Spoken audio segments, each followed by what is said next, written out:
राम जी की सेना चली, राम जी की सेना चली, रावण को जीतने चली, राम जी की सेना चली। वानर भालू जोश में नाचे, आगे है बजरंग बली, राम जी की सेना चली, राम जी की सेना चली।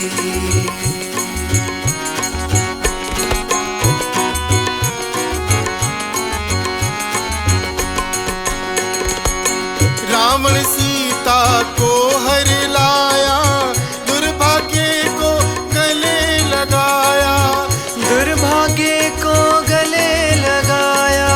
मौत अब है आगे खड़ी, मौत अब है आगे खड़ी, मेरे राम जी की सेना चली, राम जी की सेना चली, रावण को जीतने चली, राम जी की सेना चली, राम जी की सेना चली। राम लक्ष्मण जानकी जय बोलो हनुमान की, राम लक्ष्मण जानकी जय बोलो हनुमान की। माँ भारती को प्रणाम, हिसाली वाली मैया के चरणों में प्रणाम और पावन चिंतन धारा आश्रम की ओर से सभी को जय श्री राम। राम जी की सेना चल दी है, यानी कि अब बारी है युद्ध कांड की। शत्रु तो हर संभव चाल चलता ही है, पर युद्ध में विजयी वही होता है जो बुद्धि, बल, पराक्रम, धैर्य, उत्साह और धर्म का साथ नहीं छोड़ता। यह कांड इसी सत्य को उद्घाटित करता है। तो हम सब भी बनते हैं श्री राम की सेना के सैनिक और सुनते हैं युद्ध कांड। ओम श्री गणेशाय नमः। ओम श्री सरस्वते नमः। ओम श्री हनुमते नमः। ओम श्री गुरुवे नमः। श्री सियावर राम शरणागतम्। श्री सीताराम चंद्राभ्याम नमः। श्रीमद् वाल्मीकि रामायण युद्ध कांड 112वां सर्ग।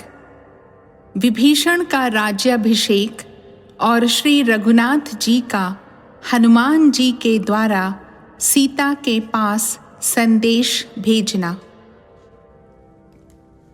देवता, गंधर्व और दानवगण रावण वध का दृश्य देखकर उसी की शुभ चर्चा करते हुए अपने अपने विमान से यथास्थान लौट गए। रावण के भयंकर वध, श्री रघुनाथ जी के पराक्रम, वानरों के उत्तम युद्ध, सुग्रीव की मंत्रणा, लक्ष्मण और हनुमान जी की श्री राम के प्रति भक्ति, उन दोनों के पराक्रम, सीता के पातिव्रत्य तथा हनुमान जी के पुरुषार्थ की बातें कहते हुए वे महाभाग देवता आदि जैसे आए थे उसी तरह प्रसन्नता पूर्वक चले गए। इसके बाद महाबाहु भगवान श्री राम ने इंद्र के दिए हुए दिव्य रथ को, जो अग्नि के समान देदीप्यमान था, ले जाने की आज्ञा देकर मातली का बड़ा सम्मान किया। तब इंद्र सारथी मातली श्री रामचंद्र जी की आज्ञा से उस दिव्य रथ पर बैठकर पुनः दिव्य लोक को ही चले गए। मातली के रथ सहित देवलोक को चले जाने पर रथियों में श्रेष्ठ श्री राम ने बड़ी प्रसन्नता के साथ सुग्रीव को हृदय से लगा लिया।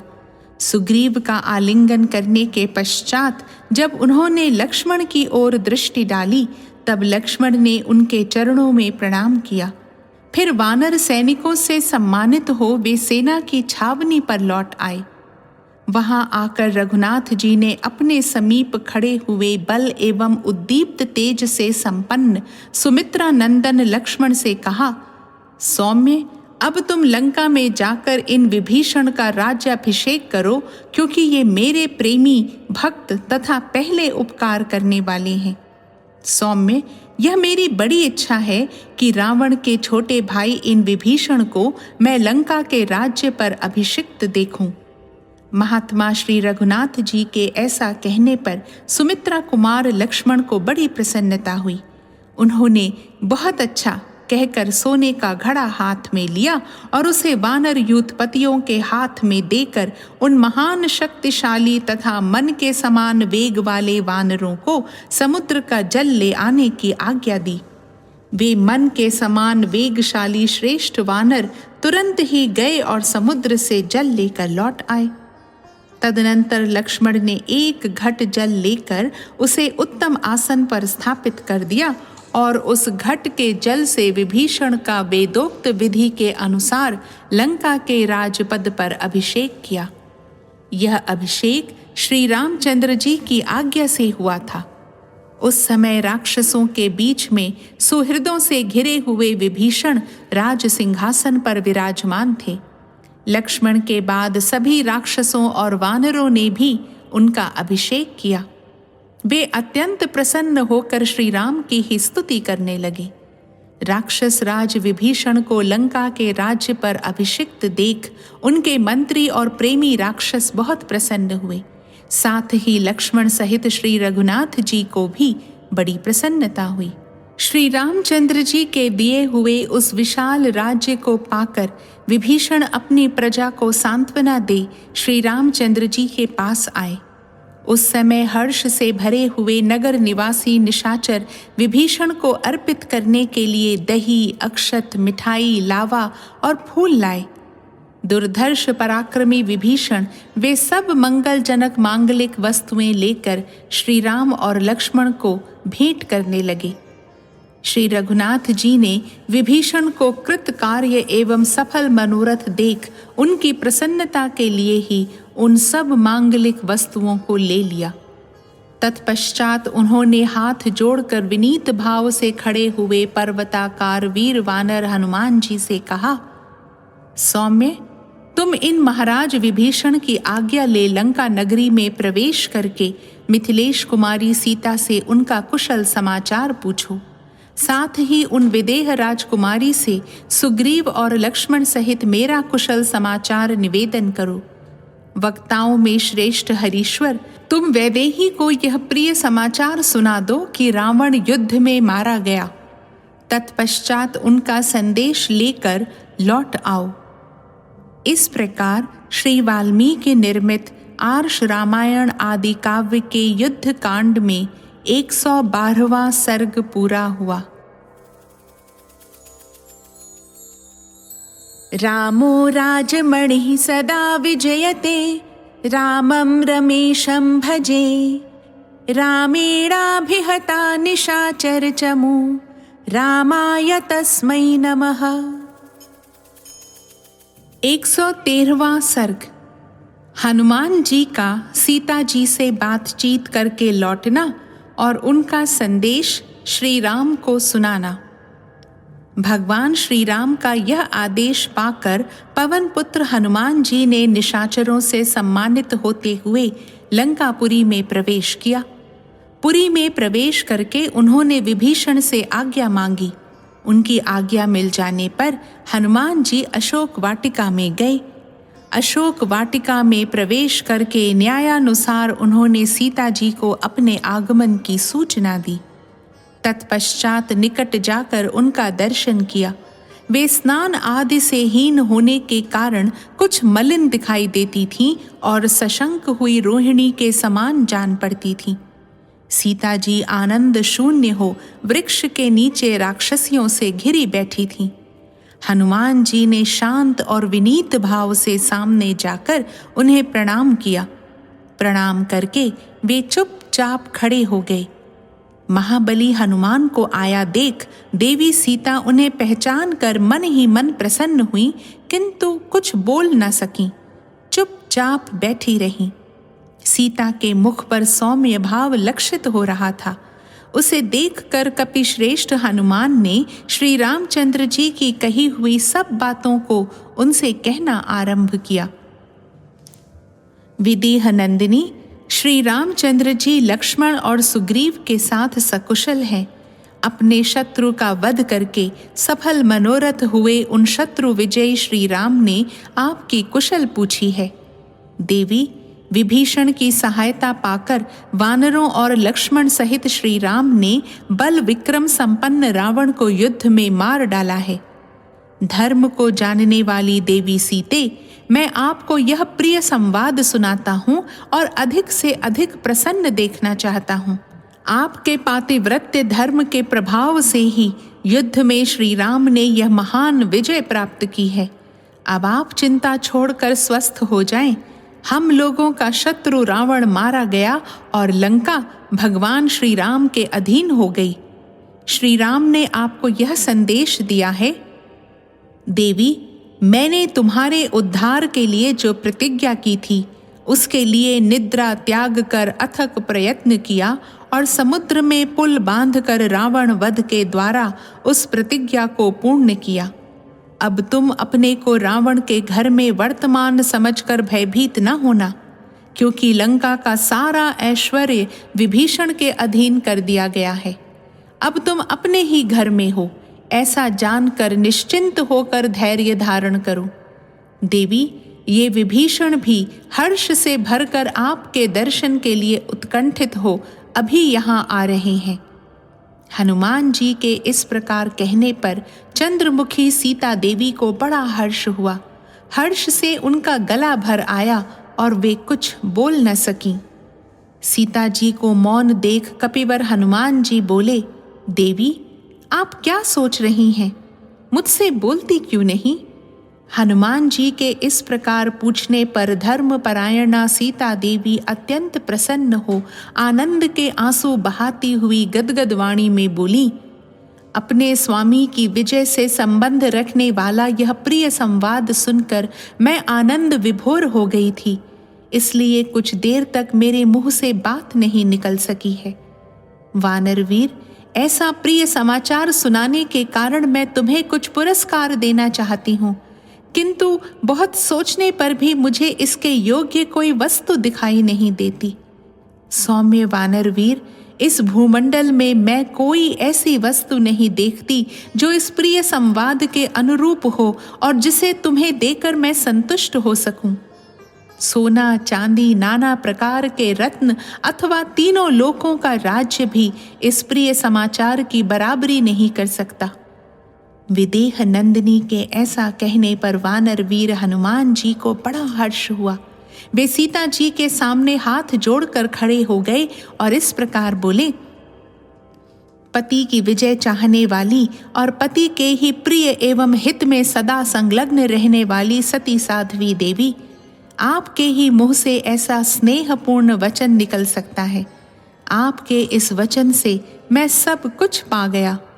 सौम्य, आपका यह वचन सार गर्भित और स्नेह युक्त है, अतः भांति भांति की रत्न राशि और देवताओं के राज्य से भी बढ़कर है। मैं जब यह देखता हूँ कि श्री रामचंद्र जी अपने शत्रु का वध करके विजयी हो गए और स्वयं सकुशल हैं, तब मैं यह अनुभव करता हूँ कि मेरे सारे प्रयोजन सिद्ध हो गए। देवताओं के राज्य आदि सभी उत्कृष्ट गुणों से युक्त पदार्थ मुझे मिल गए। उनकी बात सुनकर मिथिलेश कुमारी जानकी ने उन पवन कुमार से यह परम सुंदर वचन कहा, वीरवर, तुम्हारी वाणी उत्तम लक्षणों से संपन्न, माधुर्य गुण से भूषित तथा बुद्धि के 8 अंगों गुणों से अलंकृत है। ऐसी वाणी केवल तुम ही बोल सकते हो। तुम वायु देवता के प्रशंसनीय पुत्र तथा परम धर्मात्मा हो। शारीरिक बल, शूरता, शास्त्र ज्ञान, मानसिक बल, पराक्रम, उत्तम दक्षता, तेज, क्षमा, धैर्य, स्थिरता, विनय तथा अन्य बहुत से सुंदर गुण केवल तुम्ही में एक साथ विद्यमान हैं, इसमें संशय नहीं है। तदनंतर सीता के सामने बिना किसी घबराहट के हाथ जोड़कर विनीत भाव से खड़े हुए हनुमान जी पुनः हर्षपूर्वक उनसे बोले, देवी, यदि आपकी आज्ञा हो तो मैं इन समस्त राक्षसियों को, जो पहले आपको बहुत डराती धमकाती रही हैं, मार डालना चाहता हूँ। आप जैसी पतिव्रता देवी अशोक वाटिका में बैठकर क्लेश भोग रही थी और ये भयंकर रूप एवं आचार से युक्त अत्यंत क्रूर दृष्टि वाली विकराल मुखी क्रूर राक्षसियां आपको बारंबार कठोर वचनों द्वारा डांटती फटकारती रहती थीं। रावण की आज्ञा से ये जैसी जैसी बातें आपको सुनाती थीं, उन सब को मैंने यहाँ रहकर सुना है। ये सब के सब विकराल विकट आकार वाली, क्रूर और अत्यंत दारुण हैं। इनके नेत्रों और केशों से भी क्रूरता टपकती है। मैं तरह तरह के आघातों द्वारा इन सब का वध कर डालना चाहता हूँ। मेरी इच्छा है कि मुक्कों, लातों, विशाल भुजाओं, थप्पड़ों, पिंडलियों और घुटनों की मार से इन्हें घायल करके इनके दांत तोड़ दूं, इनकी नाक और कान काट लूं तथा इनके सिर के बाल नोचूं। यशस्विनी, इस तरह बहुत से प्रहारों द्वारा इन सब को पीट कर क्रूरतापूर्ण बातें करने वाली इन अप्रिय कारिणी राक्षसियों को पटक पटक कर मार डालूं। जिन जिन भयानक रूप वाली राक्षसियों ने पहले आपको डांट बताई है, उन सब को मैं अभी मौत के घाट उतार दूंगा। इसके लिए आप मुझे केवल वर आज्ञा दे दे। हनुमान जी के ऐसा कहने पर करुणामय स्वभाव वाली दीन वत्सला सीता ने मन ही मन बहुत कुछ सोच विचार करके उनसे इस प्रकार कहा। कपिश्रेष्ठ, ये बेचारी राजा के आश्रय में रहने के कारण पराधीन थी, दूसरों की आज्ञा से ही सब कुछ करती थी। अतः स्वामी की आज्ञा का पालन करने वाली इन दासियों पर कौन क्रोध करेगा। मेरा भाग्य ही अच्छा नहीं था तथा मेरे पूर्व जन्म के दुष्कर्म अपना फल देने लगे थे। इसी से मुझे यह सब कष्ट प्राप्त हुआ है, क्योंकि सभी प्राणी अपने किए हुए शुभाशुभ कर्मों का ही फल भोगते हैं। अतः महाबाहो, तुम इन्हें मारने की बात न कहो। मेरे लिए दैव का ही ऐसा विधान था। मुझे अपने पूर्व कर्म जनित दशा के योग से यह सारा दुख निश्चित रूप से भोगना ही था। इसलिए रावण की दासियों का यदि कुछ अपराध हो भी तो उसे मैं क्षमा करती हूँ, क्योंकि इनके प्रति दया के उद्रेक से मैं दुर्बल हो रही हूँ। पवन कुमार, उस राक्षस की आज्ञा से ही ये मुझे धमकाया करती थीं। जब से वह मारा गया है तब से ये बेचारी मुझे कुछ नहीं कहती हैं। इन्होंने डराना धमकाना छोड़ दिया है। वानर वीर, इस विषय में एक पुराना धर्म सम्मत श्लोक है, जिसे किसी व्याघ्र के निकट एक रीछ ने कहा था। वह श्लोक मैं बता रही हूँ, सुनो। श्रेष्ठ पुरुष दूसरे की बुराई करने वाले पापियों के पाप कर्म को नहीं अपनाते हैं, बदले में उनके साथ स्वयं भी पापपूर्ण बर्ताव नहीं करना चाहते हैं। अतः अपनी प्रतिज्ञा एवं सदाचार की रक्षा ही करनी चाहिए, क्योंकि साधु पुरुष अपने उत्तम चरित्र से ही विभूषित होते हैं। सदाचार ही उनका आभूषण है।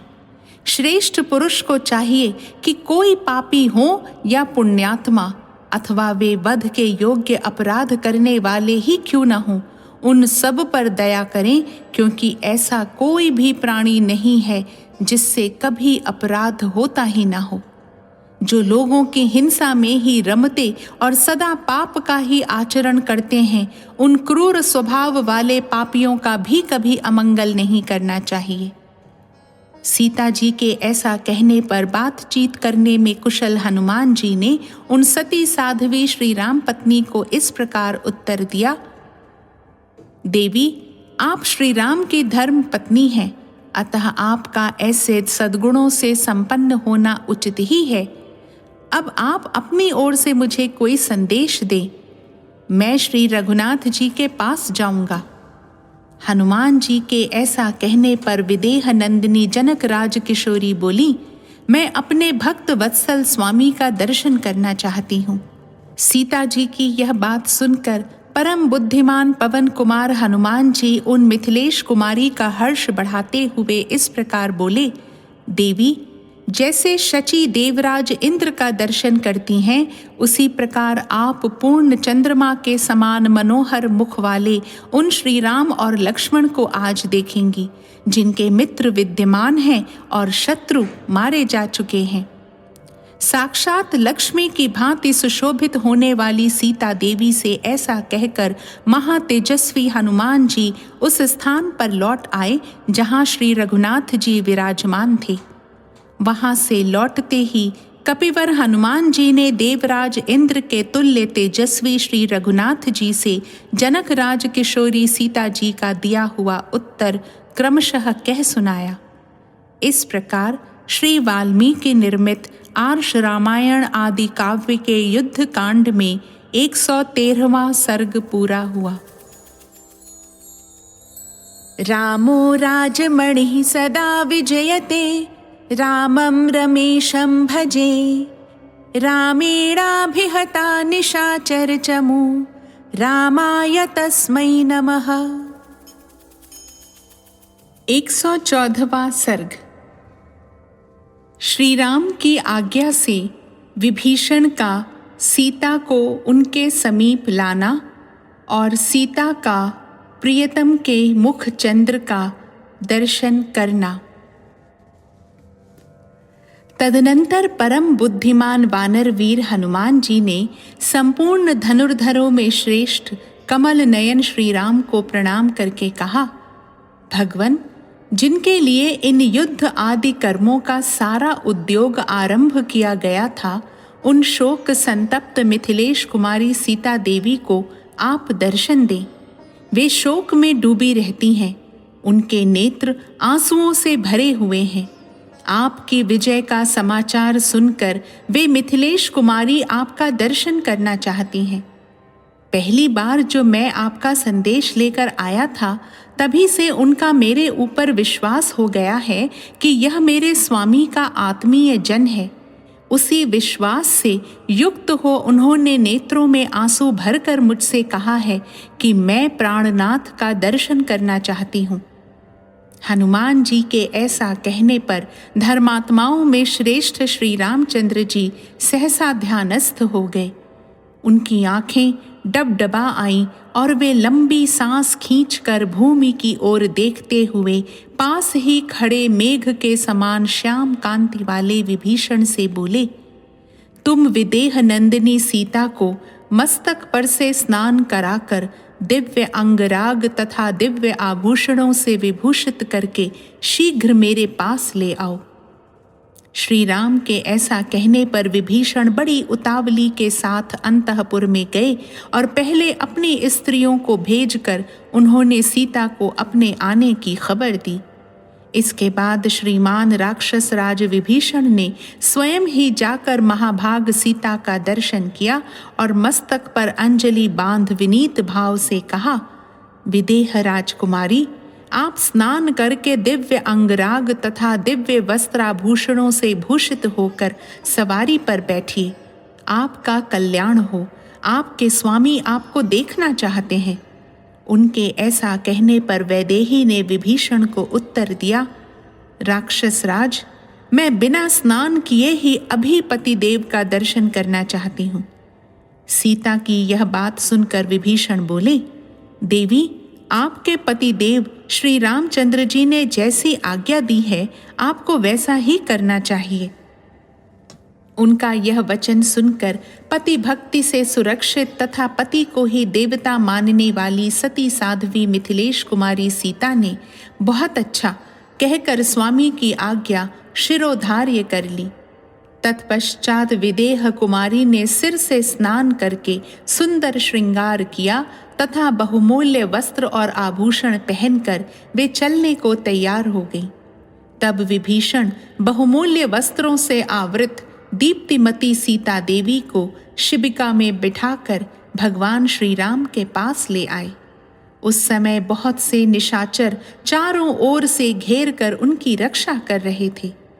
भगवान श्री राम ध्यानस्थ हैं, यह जानकर भी विभीषण उनके पास गए और उन्हें प्रणाम करके प्रसन्नता पूर्वक बोले, प्रभो, सीता देवी आ गई हैं।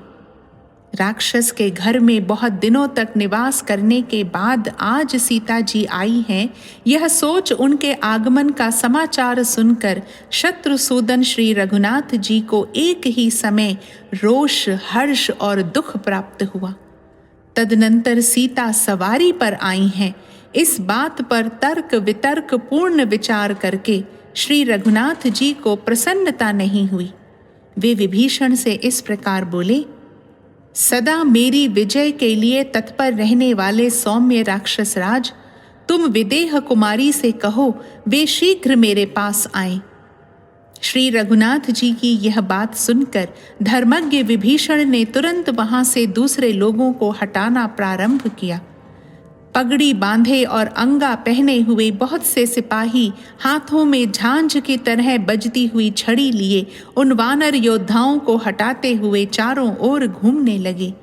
उनके द्वारा हटाए जाते हुए रीछों, वानरों और राक्षसों के समुदाय अंतोतगत्वा दूर जाकर खड़े हो गए।